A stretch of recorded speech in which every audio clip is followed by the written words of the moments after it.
than 1 million people left their homes in 2024. The United Nations organization identifies the wave of violence imposed by criminal groups as the root cause. Port-au-Prince, the capital of the country, is one of the cities most affected by the phenomenon, given that over 80% of the city is controlled by the coalition of criminal groups living together. According to Kennedy Okoth, the spokesperson for the IOM, the numbers will have tripled when compared to 2023, especially in the capital, where displacement has increased by 87%. In December 2023, we did record around 315,000 people who were displaced from the violence. 1 year since then, we have seen the number tripled to over 1 million people who have now been displaced because of gang violence in Haiti. This is a really troubling number, and it represents the security situation that most Haitians are currently. President Claudia Sheinbaum presented the Mexico Plan, a national and social economic development agenda made up of 13 goals whose objective is to reduce poverty and inequality. Antonio Aranda brings us more details. Mexico seeks to consolidate its position as one of the most economically developed countries by attracting foreign investment and strengthening the domestic market through the Mexico Plan. Miguel is a walnut producer. His seeds follow an artisanal process, and he believes that the strategy should be an opportunity to technify the field. It is important to consume national products. In my case, I support agriculture.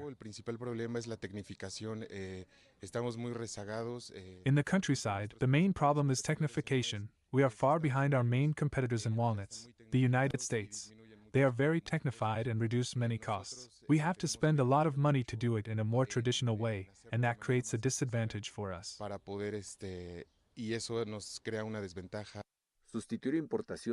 Substituting imports and increasing domestic content in manufacturing is part of the Mexico Plan. Carolina acknowledges that this protects domestic jobs. Incrementamos la economía del país. With the plan, we increase the country's economy and we favor jobs and, in general, the country's economy as a whole. Toda la economía del país evitamos tanto producto de importación. We avoid importing so many products, and the products that we consume are at better prices. And on the other hand, we strengthen the entire agricultural sector. Favorecemos toda la parte del campo. The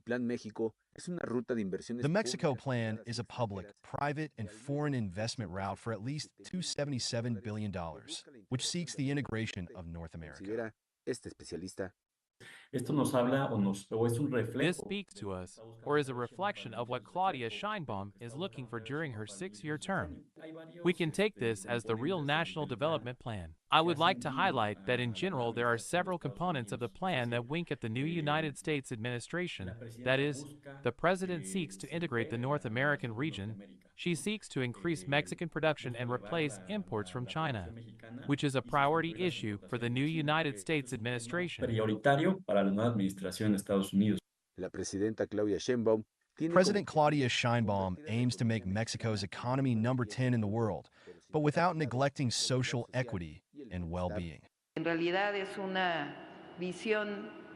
In reality, it is a vision of the development of our country that is equitable, sustainable, of industrialization, of economic growth.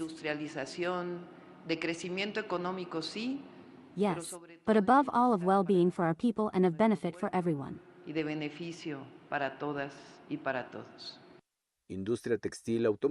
Textiles, automotive, pharmaceuticals, agribusiness, and electromobility are some of the key sectors to be developed. Through a portfolio of more than 2,000 projects that will allow the creation of at least 1.5 million additional jobs in specialized manufacturing by 2030. Antonio Aranda, teleSUR, Ciudad de México. In other news, the Anti-Fascist International Guatemala chapter repudiated the visit of the Venezuelan fugitive from justice, Edmundo González, to the country, demanding that the government of Bernardo Arévalo to cease its support of the impositions of imperialism against Venezuela. The Anti-Fascist International Guatemala chapter, in the name of the will towards peace that characterizes the noble people of Guatemala, expresses its most energetic rejection of the arrival of Edmundo González Urrutia to our national territory. Este personaje representa la muerte, el terrorismo y la injerencia imperialista. This person represents death, terrorism, and imperialist interference against the sovereignty of the brotherly people of Venezuela.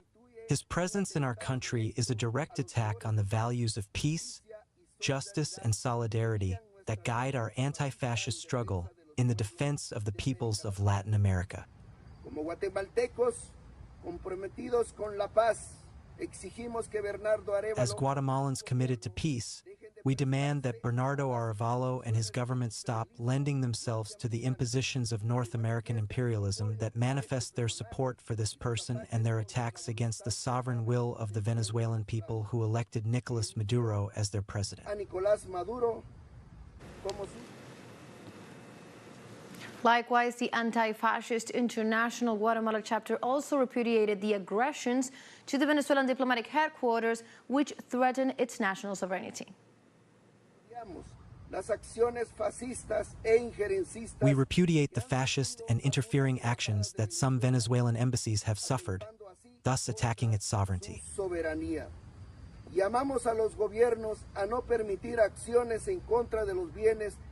We call on governments not to allow actions against Venezuelan goods and territory located in other countries. We express our commitment to defend and resist together with the Venezuelan people in our struggle against fascism. Down with fascism, down with fascism, down with fascism.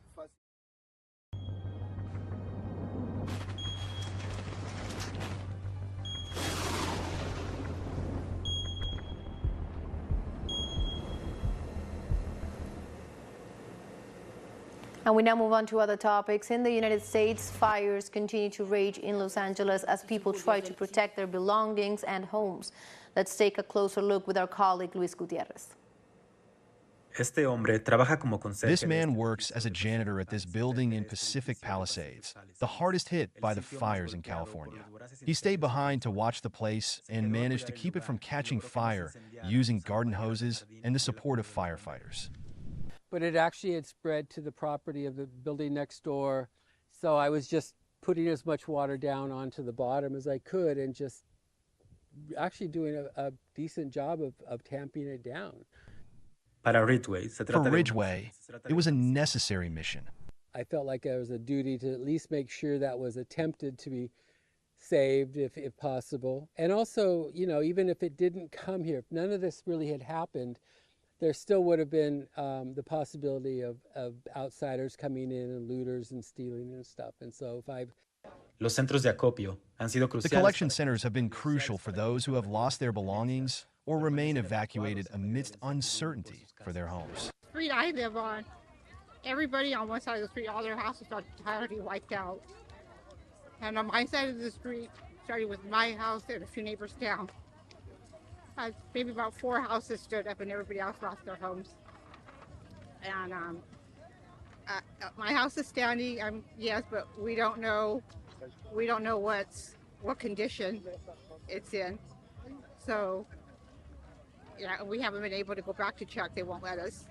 For firefighters, putting out fires in high winds has become a difficult task. Some days are harder than others. How hard? After the first day, many people that I've known for a long time in base camp barely recognized me. My phone didn't recognize me to turn on. Just dirty, tired. But today will be not so bad. Steep, a good hike, but we'll pace ourselves and drink lots of water and be ready for a long haul of work here and the next fire. But it's January. We're not supposed to be to fires in January. It's an honor and a privilege to be here, you know, serving the community, paying my debt to society, just giving back to the people, you know, of the community. That's lost a lot. But returning Los Angeles to their previous state will cost time and resources. It's going to cost tens of billions of dollars to get Los Angeles back to where it was. So we're going to need Congress to step up to provide funding to get this done. And we're going to get that done, God willing. A prueba están los bomberos. Firefighters and local and national authorities will be put to the test as they must navigate the strong winds that are expected. Luis Gutiérrez, teleSUR.